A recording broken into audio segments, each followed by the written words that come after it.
Hi, my name is Pedro and this is On My Function. In this video, I'm going to teach you how to create subscriptions. Subscriptions are the reason why RPCs should go over WebSockets. With HTTP, you make one request and receive one thing back. You can make a polling mechanism to poll data in an interval of time, but the best way of getting updated data on the UI is over WebSockets today.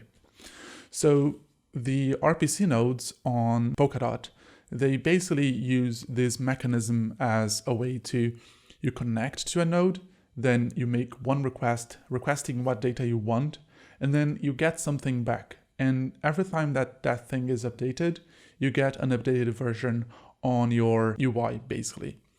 So yeah, to make it, you have to basically add a function as the last parameter on polkadot.js API.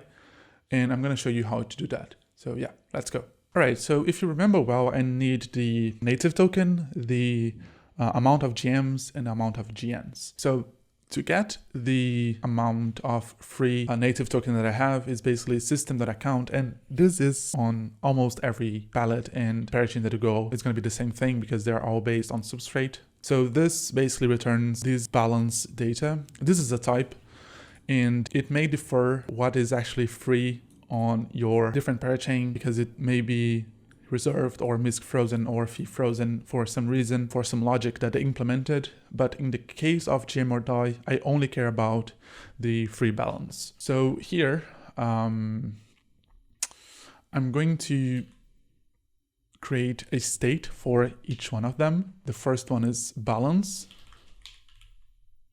And I'm just gonna add this one for now. And this one is a big number, and it's not accepting here because I'm importing this wrong. This should be like this. And to make a subscription, I could make a subscription out of this value, but I'm gonna make a new one. So use effect.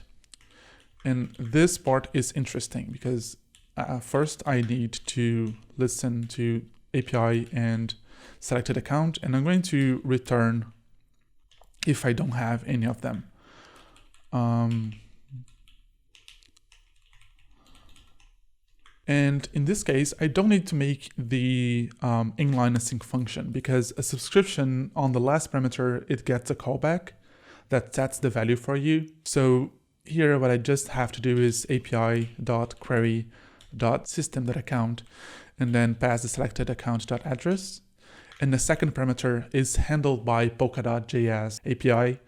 It's going to transform my values for me. And as I said, polkadot.js uses big number. So this is going to be returned as a big number. So here,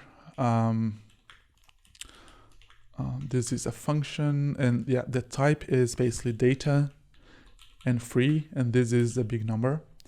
I don't care about the rest for now, so I'm only gonna type there this type, and this is data and then free. Here I can literally just set balance to free, and that's it. That's the whole subscription thing. If I make a change, it will get updated here. In this case, it won't because I already got the value on that specific time and I already set the value. If anything changes on the current time period, I'm not gonna get an update here, but here I will.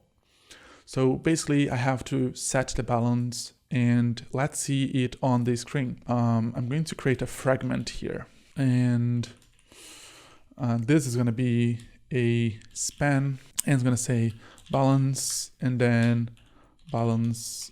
If it exists, I want it to string. If it doesn't, I don't want to show the balance, but I think that it will just work. So let's go to the page. Yeah, connect, choose my account, and then yeah, it gets the balance right away.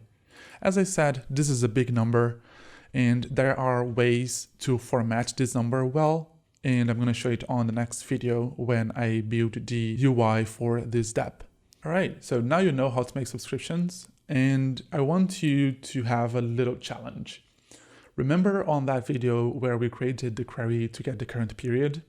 I want you to transform that query into a subscription. I'm going to do it on the next video while I create the UI for the application.